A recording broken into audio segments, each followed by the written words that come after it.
This is going to be a relatively short video, and was made pretty quickly, so it might be a bit scatterbrained. If you've played it, you'll know that Deadlock is an incredibly complex game. As with most MOBAs, there is an incredible amount of both macro and micro knowledge required to play the game at the highest level. This includes everything from what kinds of builds each character uses, to how to counter-buy for both specific items and character abilities, to movement techs. I could go on and on.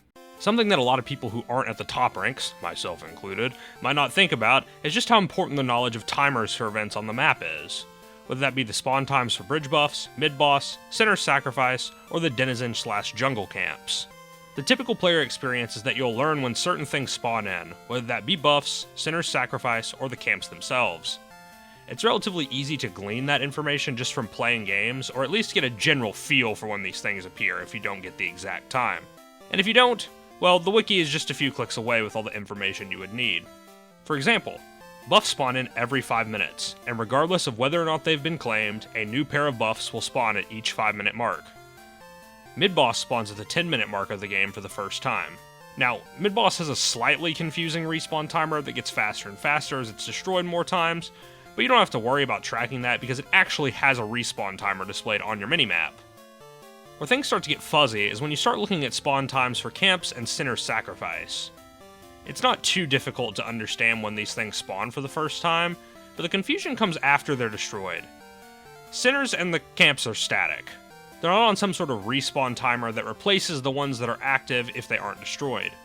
The camps have to be destroyed in order to start their timer, which means that every camp in the game has its own unique respawn timer, unless two are destroyed at the exact same time by multiple people. Just to give a bit more context, Tier 1 camps respawn 1 minute and 25 seconds after they're destroyed. Tier 2 camps respawn 4 minutes and 50 seconds after they're destroyed. Tier 3 camps respawn 5 minutes and 35 seconds after they're destroyed. And the Sinner's Sacrifice camps spawn 5 minutes after they're destroyed. If you haven't noticed, this means that it becomes nigh impossible for a single player to fully track each and every camp on the map. It's not completely impossible, and top players and pros have gotten that part of the macro down pretty good by feel. However, most players won't be able to keep up with all of this. What if I told you there was a way to much more easily keep up with this? What if there was a tool you could use that gave you timers for each camp on the minimap? Is it an item? Is it a character-specific ability? Some kind of easy trick? Well, I suppose you could consider it an easy trick. It's a mod. Modding in Deadlock is great. It allows people to create new skins for characters, add cool UI skins that change character portraits or stylize the game in a certain way, and much more customization. However, the more gray side of modding involves mods that give you access to information that isn't obviously available in the base game. Where am I going with this? Well, recently, it's been brought to me in many of the Deadlock player base's attentions that there exist mods out there that can give you a competitive advantage. What I'll be specifically talking about today is the mod used here in this screenshot, which gives your minimap timers for the camps and Sinner's Sacrifices. Look, I'm not looking to shame Metro or anyone currently using these mods or mods like it, because to be frank, they're openly accessible to everyone. You or I could go and download the mod that puts the camp timers on our minimap right now, and nothing is stopping us. However, I do believe it brings up some interesting ethical questions about whether or not these things are considered cheating, air quotes. The community seems split, with those who don't mind saying things like, well, it's a closed alpha game, who cares about this stuff? Or I could achieve the same thing by setting a timer on my phone. Or it's available to everyone, so what does it matter? Let me explain my position here. I am definitely not anti-modding. I think the cool skins people have been able to make along with the UI skins are neat and allow you to customize your game in a way that's harmless. However, mods that are making information that is accessible but difficult to track, easily accessible to only the players who have it, is where I start to question whether there should be some kind of restrictions in place. Let's address each of these points here a bit more in depth. Firstly, let's address the closed alpha idea. Yes, the game is an invite-only closed alpha. The map isn't final, and many characters and towers still have incomplete models. However, to that I say, if it's just a closed alpha, then why are people bothering to download mods to give them a competitive advantage if it just doesn't matter? The game being in closed alpha is a good argument for not having things like a ranked mode or a dedicated moderation team, as well as the incredibly volatile balance between characters. Hell, Matchmaking in the skill rating system is still a pretty big mess, and the game being in closed alpha is a perfectly good excuse for that. However, competitive integrity clearly matters enough that they're willing to both release balance patches and patch out bugs that players can exploit, such as the AG2 dashes that were recently removed. While I'm not 100% sure, I believe the exploit that was used by top players and pros for a while that allowed you to climb ropes faster by typing certain commands in the console before playing was also removed. So it's clear that competitive integrity is important in some regard, or else these things would have just been left until the game was ready to release into beta. As for the set a timer on my phone or other monitor crowd, yes, you're right, you could do something like that.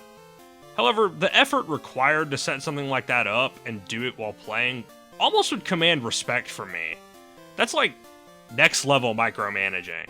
I would say it's technically cheating, but because you're having to spend so much effort doing that for every camp, you're probably just putting yourself at a deficit overall. This is a weak argument, and I'm sort of kind of attacking a straw man here, but you get the point. As for the "it's available for everyone" crowd, I say this. Yes, it is available to everyone, but only through a third-party website known as Game Banana. Hey guys, editing October here. The mod's not available on Game Banana. I oopsied on that front. So every time I say Game Banana, just pretend that I'm saying generic third-party source. Yeah, we'll go with that. Sorry for the mistake. I just really didn't want to edit it all out and rewrite that part of the script because I'm lazy. Anyone could go and download it, but it's not obviously available to everyone in game, and it's likely some of you have never even heard of Game Banana. It'd be one thing if there was a big glowing arrow with a "Download mods on Game Banana" sign on it in the hideout or something. But that's not there. You can only access the mods if you know about it. Now, is this mod even actually an advantage? Well, yes. As mentioned earlier, it's basically impossible for a player to track the respawn timer of every camp on the map, or even remember the respawn timer on all the camps they've destroyed unless they're focusing on one camp, such as the tier 1 or 2 camps surrounding the lanes. However, with a single mod, you can track the respawn timer of every single camp whether you destroyed them or not. However, as you know, not everyone in your lobby is gonna have the mod. So you might be able to beat them to a camp you might have otherwise not noticed was respawned because you knew that it was about to respawn. This brings up a good discussion for the devs to consider. Should this information be easily accessible to the player, or should it remain the way it's quote-unquote supposed to be like it is now, where players are in the dark outside of their own tracking they might be doing? There are good arguments for and against, so let's dive a little deeper. If the devs decide this information should be available to the player, then it needs to be available to everyone, not just people who have the right third-party mods installed.